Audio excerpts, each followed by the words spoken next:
박정희 대통령이 1961년 집권을 해가지고 그리고 1979년 그 암살 당했을 때까지 뭐 18년 조금 더 넘는 기간이었습니다.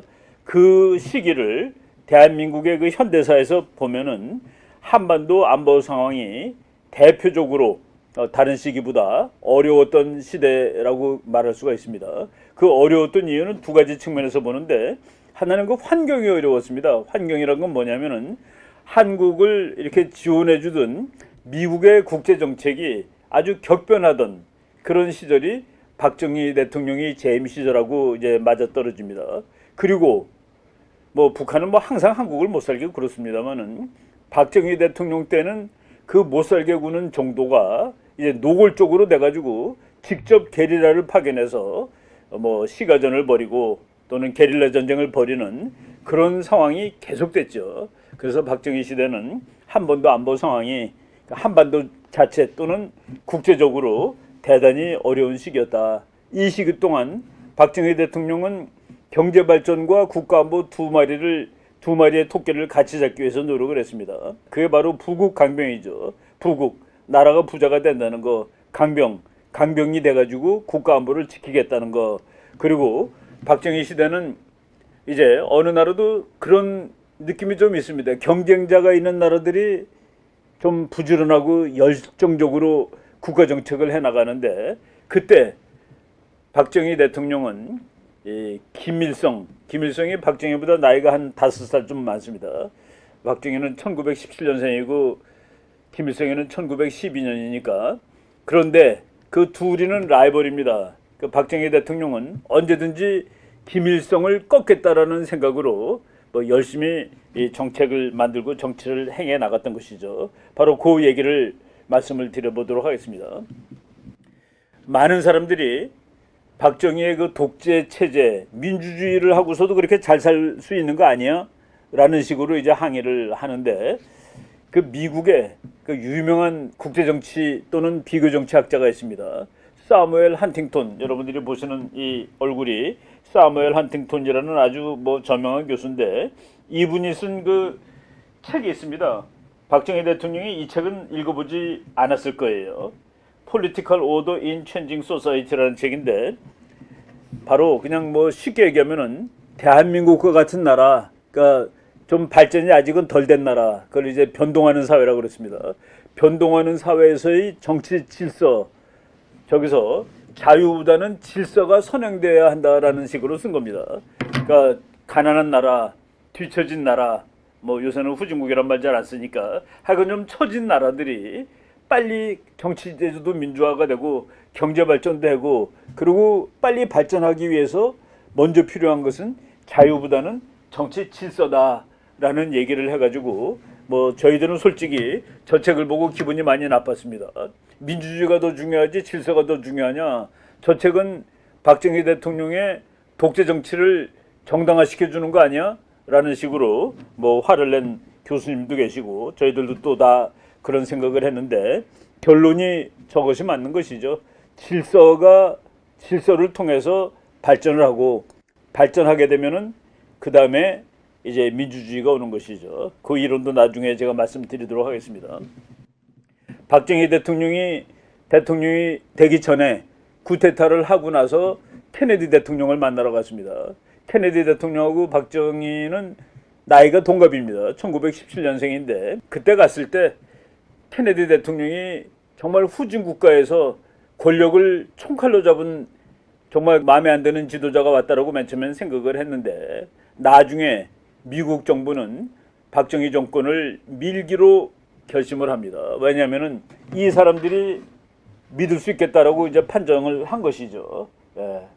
그래서 케네디 대통령 맨 처음에 갔을 때는 정말 거들떠보기도 싫어했던 그런 태도를 보였던 그 미국 케네디 대통령은 그 당시에 정말 미국의 영웅이었습니다. 젊고 정말 인기 있는 이런 대통령이었는데, 박정희 대통령이 케네디의 지지를 얻어냈습니다. 그때 갔을 때 국제정치학 쪽으로 박정희 대통령이 미래를 내다보는 눈이 있었죠. 지금 미국이 서서히 월남이라는 그 진흙탕 속으로 빠져들어가고 있을 때입니다. 그 빠져들어가고 있을 때 너네들이 거기 빠져들어가면은 우리가 가서 도와줄 수가 있겠다라는 그런 그 월남전 파병안을 이제 얘기한 거로 돼 있습니다. 박정희 시대 18년이 제가 그 격동의 세월이라고 그랬는데 날짜로 보니까 18년 5개월 10일입니다. 국제정치상으로 국지간 대사건들과 위기의 연속이었고 박정희는 이 위기 상황들을 모두 성공적으로 돌파해내었다. 결과론으로 봤을 때 그렇다는 얘기입니다. 박정희는 한반도에서의 전쟁을 회피할 수 있었고 그렇죠. 언제라도 다시 한번 전쟁을 일으키려는 북한에 맞서서 큰 전쟁이 나지 않았다는 거. 그는 외교 안보 정책으로 성공했다는 얘기가 됩니다. 열악한 안보 상황에도 불구하고 기적적인 수준의 경제 발전을 이루겠다. 그래서 그 시기를 결과론적으로 봤을 때 성공적인 시대라고 얘기할 수 있는 겁니다. 전쟁을 막았고 경제 발전을 했으니까. 역대 대한민국 어느 대통령보다 안보가 불안정한 시대가 박정희의 집권기였다. 냉전이 한창 피크였던 시절 냉전의 최전선에 위치한 나라의 지도자였던 박정희는 무엇보다도 국가안보에 신경을 쓰지 않을 수 없는 안보 대통령일 수밖에 없었다라고 이제 얘기를 하는 겁니다. 월남전이 1960년대 중반 이후부터 미국이 글로 막 빠져들어갑니다. 박정희 대통령은 이제 미국이 월남에 미군이 52만 명까지 가 있는 적이 있었습니다. 이걸 잘못하다가는 미국이 월남전의 수렁 속에서 한국에 있는 미군을 글로 빼면은 이건 큰일이다라고 생각을 한 것이죠. 그래서 미군을 빼지 못하게 하는 그 방안이 무엇일까? 한국군을 파견하면은 미국이 빼나가지 못하는 그런 그 이유를 댈 수가 있을 겁니다. 그래서 이제 월남에 파병을 했죠. 그리고 하나 더 월남에 파병함으로써 미국으로부터 군사 원조뿐만 아니라 그 파병한 국가들이 어떤 경제적인 이득을 볼 수가 있는데 뭐 우리가 그런 말하죠. 경부고속도로는 월남전의 덕분으로 만들 수가 있었다. 거기서 들어온 달러를 가지고 만들 수 있었다가 되는 겁니다. 그리고 바로 월남전쟁은 게릴라 전쟁입니다. 정규전이기보다도 바로 김일성이가 그거를 흉내내는 거예요. 한국에도 월남 같은 게릴라 전쟁을 통해서 이 나라를 월남처럼 망가뜨려 놓을 수가 있겠다라고 생각을 한 것이죠. 그러니까 이중고를 한 겁니다. 미군이 빠져나가면 안 되고 그리고 북한의 게릴라 전쟁에 대해서는 또 대적을 해야 되고 이런 시대가 박정희 시대였다라고 말씀을 드리는 겁니다. 먼저 월남전에 대해서 말씀을 드려보면은 여러분 이렇게 말하면 좀 이상하다고 생각하지만 국가는 뭐 하는 조직일까? 국가는 전쟁하는 조직입니다. 전쟁을 못하는 조직은 없어집니다. 옛날에 조그만 조직들이 있어요. 부족, 시족 이런 족속들이 있는데 그 중에서 전쟁을 잘하는 것이 오늘날의 국가가 되고 이 지구 전체를 한 200나라들이 이제 장악을 하게 된 겁니다. 그러니까 역설적으로도 전쟁을 잘했기 때문에 지금 살아남은 것이 국가라는 조직입니다. 그래서 뭐 최근에 정치가들이 전쟁은 절대로 안 돼. 오로지 평화야 라고 얘기하는데 국가는 전쟁을 잘하기 위해서 발달된 조직이다 라고 보는 것이 맞죠. 그 미국의 사회학자 찰스 틸리 같은 사람은 그런 얘기를 했습니다. 전쟁은 국가를 만들고 국가들은 전쟁을 만든다. 그만큼 전쟁하고 국가가 이제 붙어있는 개념이죠. 서양 사람들은 다 그렇게 믿습니다.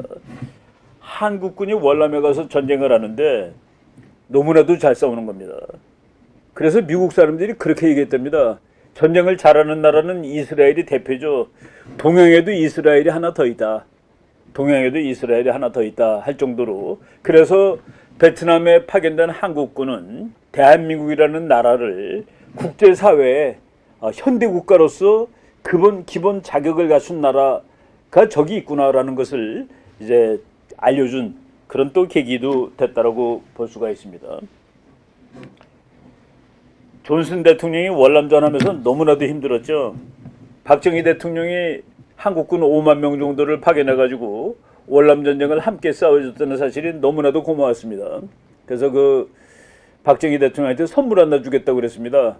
박정희 대통령한테 당신이 나를 이렇게 도와줘가지고 도와줬는 데 대한 그 보답으로 선물을 하나 주겠다 그랬을 때 박정희 대통령이 받아낸 선물이 대한민국 앞으로 과학을 좀 발달시켜야 되는데 그 과학 연구를 할 수 있는 그 연구소를 하나 줘주십시오. 그래가지고 박정희가 존슨한테 감사의 표시로 큰 선물을 주고 싶어한 존슨한테 요구한 것이 과학기술연구소의 건립이었다. 지금 저쪽 홍릉에 가면은 이 과학기술연구소가 있죠. 거기 가보면은 이 강당이 있는데 그 강당 이름이 존슨 강당입니다. 존슨. 그러니까 존슨 대통령을 그 존슨 대통령은 놀란 것이죠. 야, 이 대통령이 큰 선물을 주겠다고 그랬더니 좋은 연구소를 하나 줘달라고 얘기를 하는구나. 예, 그 좋은 연구소라는 게 뭡니까? 후진국이 선진국이 되기 위해서는 과학기술이 발전돼야 되는데, 그래가지고 미국의 벡텔이라는 그 큰 회사가 설계를 하고 미국 공병대가 기술과 자재 지원을 해서 연구소가 만들어졌고 미국 대통령의 이름을 딴 존슨강당이라는 강당도 들어가 있다. 지금 우리나라 과학 기술 발달에 그 많은 공을 세운 그런 연구소라고 보시면 됩니다. 1968년 1월 21일 1.2.1 사태라고 돼 있죠. 서울의 무장 간첩이 31명이 북한의 특공대가 와서 저쪽 그 청와대 뒤로 와가지고 그래서 와가지고 이제 전투를 뭐 거의 한 달 이상 서울 시내 일원에서 전투가 벌어졌습니다. 그때 뭐 서울 시내 우리 반에 제가 중학교 다니고 있었는데 우리 반에 그 한 학생의 아버지가 저기서 전사를 했습니다. 대령인데. 그리고 경찰서장도 죽고 그리고 또 우리 친구 중에 한 친구가 아버지가 그 버스회사 사장님이었는데 그 소속 버스회사가 또 폭탄 맞아가지고 막 다 부서지기도 하고 이런 그 우리 국민들이 직접 느낀 겁니다. 그런데 한번 거꾸로 생각을 해보세요. 그 당시에 지금 이제 다 죽고 한 사람이 남았죠. 김신조라는 그때 무장간첩으로 온 사람이 이 사람이 남았는데 생포를 했더니 그렇게 얘기를 했습니다. 박정희 대통령 모가지를 따라왔다. 박정희 모가지를 따라왔다. 김일성이가 박정희 모가지를 따오려서 내려왔다. 라고 정말 총 들고 내려온 사람들이죠. 그리고 그 무렵에 거의 한 달 이상 뭐 매일 밤마다 그냥 콩 볶듯이 따발총 소리, 기관총 소리가 들리고 하늘에 야광 밤을 빛나게 하는 그런 이 포탄이 터지고 그랬습니다. 그때 청와대에서 근무하던 사람들은 마음이 어땠을까? 거꾸로 한번 생각을 해 봅시다. 정말 총소리가 들리고 이 총소리가 바로 박정희를 목을 따라왔다는 저 무장 게릴라들과 한국군이 전투하는 그 총소리를 들으면서 청와대 아마 지하에서 근무를 했었을 겁니다. 그런 사람들이 어떤 정치 체제를 유지하려 했을까? 이런 걸 잘 생각해 보면은 그 당시의 상황을 우리가 조금은 이해할 수 있지 않을까 하는 그런 생각을 하게 되죠. 닉슨 독트린이라는 정책이 바로 69년에 나온 정책입니다. 이거 그냥 좀 편하게 얘기하면은 중국은 우리의 적입니다. 소련도 우리의 적이에요. 그런데 닉슨 독트린은 중국 소련하고 앞으로 사이좋게 지내겠다라는 얘기입니다. 한국하고 북한은 아직도 적입니다. 그 북한은 중국 소련이 지원을 해줬고 한국은 미국이 지원을 하고 있었는데 그 위에 있는 나라들이 이제 평화롭게 지내겠다. 근데 밑에는 평화가 오지 않은 겁니다. 바로 이런 상황에 처했을 때 어떻게 나라를 끌어가야 되겠느냐. 이런 것들이 그 당시에 우리한테 주어진 그 외교 정책적인 도전입니다. 그때 닉슨 대통령 그랬죠. 앞으로 아시아 지역에서 전쟁이 발발할 경우 미국은 전투부대를 파병하지 않으리라는 사실을 분명히 했다. 한국에서는 막 그냥 그 게릴라 전쟁 나고 매일 난리가 나고 있는데 닉슨 대통령은 앞으로 아시아에서 전쟁이 발발할 경우 군대 보내지 않겠다. 미군은 월남에서도 철수하기 시작했고 박정희가 우려하던 상황이 현실로 나타난 것이었다. 이때가 지금 우리가 이제 역사를 거꾸로 뒤집어서 이제 봤을 때 정말로 대한민국의 국가안보가 대단히 어려운 시기였구나라는 생각을 하게 되는 겁니다. 저는 국제정치학적으로 봤을 때 10월 유신이라는 사건은 바로 그 닉슨 독트린 때문에 나오게 된 사건이 아닐까라는 생각을 하게 됩니다. 그리고 미국이 매일 자기가 지원하는 나라의 민주주의를 얘기하는데 그때 미국이 아시아에서 일어나는 전쟁에 나는 더 이상 개입하지 않을 거야. 그런데 한국에서는 전쟁이 날 가능성이 아주 높은 나라란 말이죠. 그래서 그 나라가 전쟁에 대비하기 위해서 어떤 독특한 그런 국가 총동원 태세, 국가 총동원 태세가 아무래도 민주주의하고 좀 다르죠. 그런 태세를 만드는데 미국이 용인을 한 것이다라고 저는 보는 편입니다. 1972년이 10월 유신인데 바로 그 무렵에 북한도 사회주의 헌법이라는 것을 새로 만듭니다. 김일성의 정권을 대폭 강화시키는 것이죠.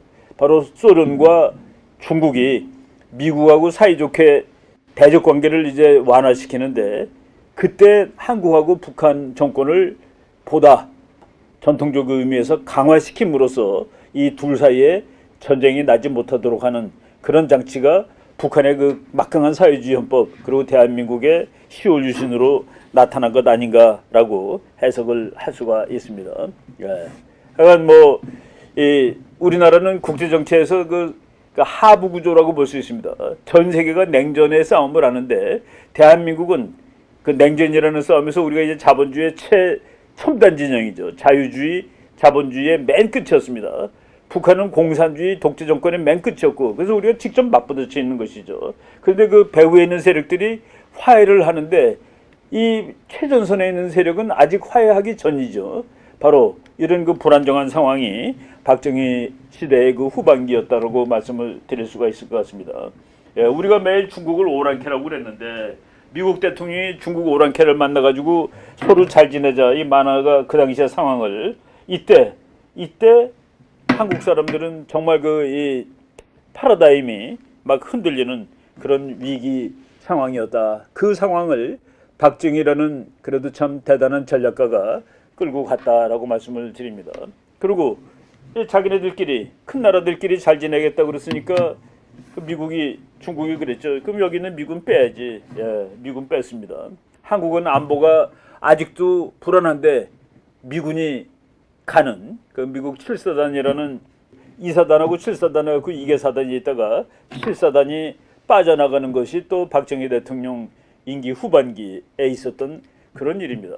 그리고 그냥 막무가내로 한국의 군대를 빼겠다라는 대통령이 미국에 한번 나왔습니다.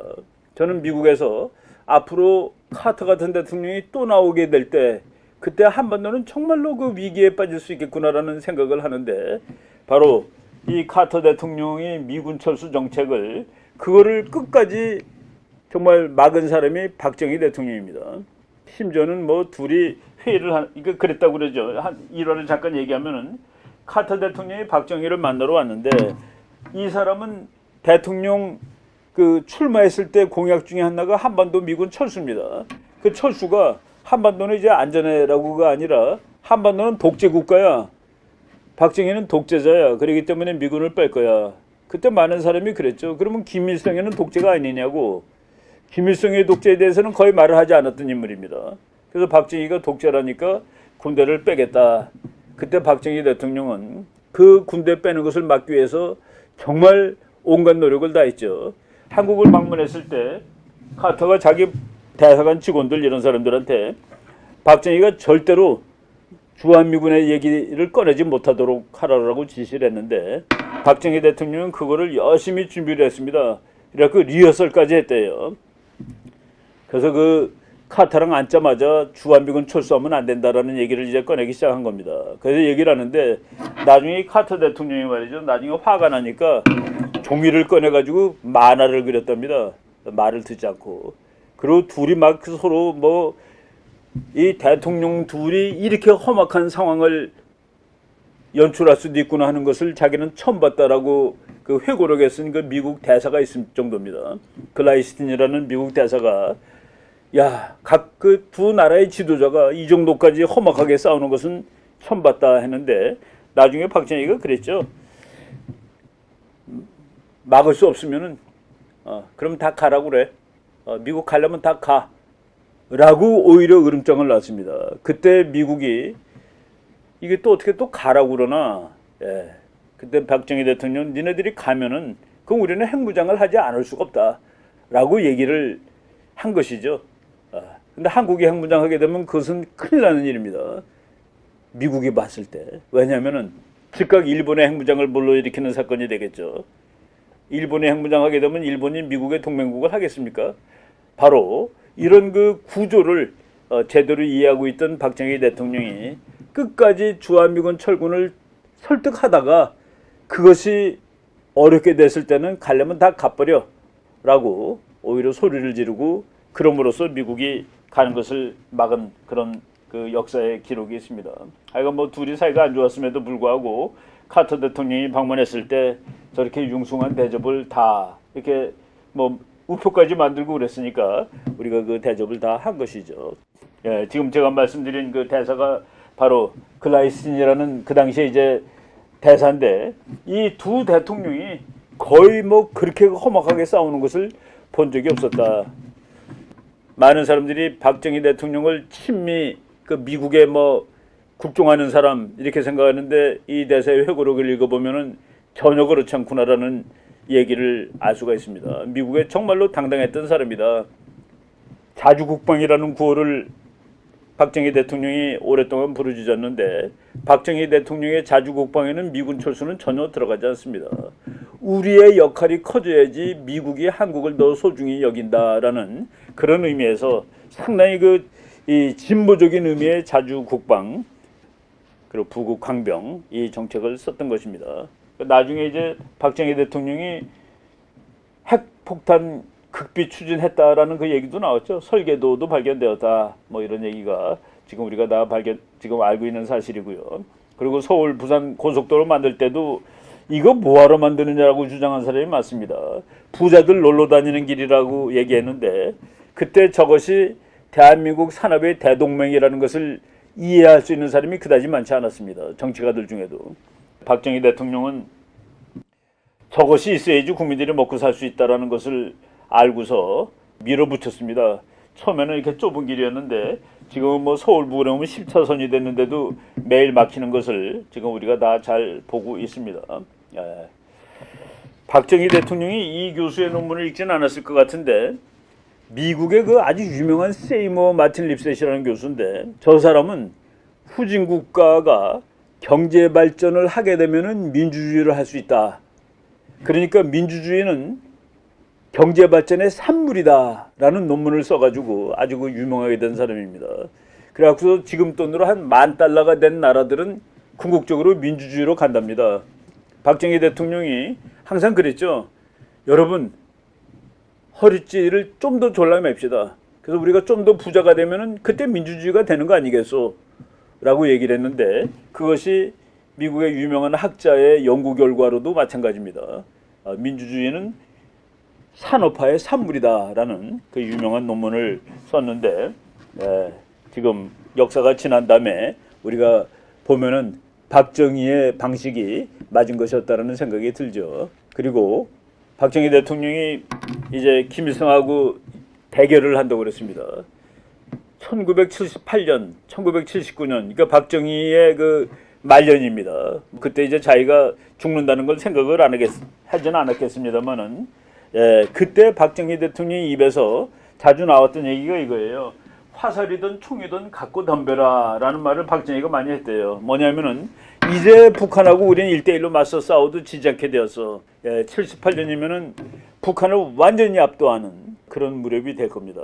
72년에 이제 같아진 것이죠. 그리고 우리 학자들이 보기에 73년부터 대한민국이 북한을 앞섰는데 이제 78년 무렵에 화살이든 총이든 갖고 덤벼. 이 말은 박정희 정권이 종반에 이른 1978년, 1979년 무렵 박정희가 자주 사용했다는 말이다. 박정희는 경제의 싸움, 안보의 싸움에서 김일성의 북한을 꺾은 것이 분명하였다. 이거 뭐 제가 썼던 책에서 지금 제가 일부를 인용한 것입니다. 카터의 전임인, 카터 대통령하고 박정희 대통령 사이가 아주 나빴다고 그랬죠. 포드 대통령이 그런 말을 했다고 그럽니다. 문제가 그렇게 많은 남한에 강력한 지도자가 있다는 것은 전략상 해롭지 않다. 그러니까 미국 사람들이 세계를 보는 관점이죠. 바로 한국이 그만큼 위험한 나라이기 때문에 좀 강력한 지도자가 있어주는 것이 미국의 세계 전략에도 좋다라는 그런 얘기가 되겠습니다. 지금 우리나라가 세계적으로 뭐 잘 사는 나라죠. 여러분 지금 미국보다도 한국이 못 살지가 않습니다. 한국은 수출을 통해서 먹고 사는 나라인데 수출 입국이라는 그 대전략을 박정희 대통령이 짰죠. 지금 우리나라 여러분들이 이 통계 보면 조금 놀라실 건데 지구 전체 바다에 떠 있는 화물선의 10% 이상이 한국에서 나간 거든지 한국으로 오는 겁니다. 그러니까 우리나라가 한국의 해운 수송량이 세계의 14%, 선박보유량이 세계의 12%랍니다.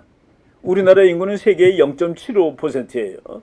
그러니까 우리나라의 해운 수송량은 보통 나라보다 18배 높습니다. 그래서 우리가 먹고 사는 겁니다.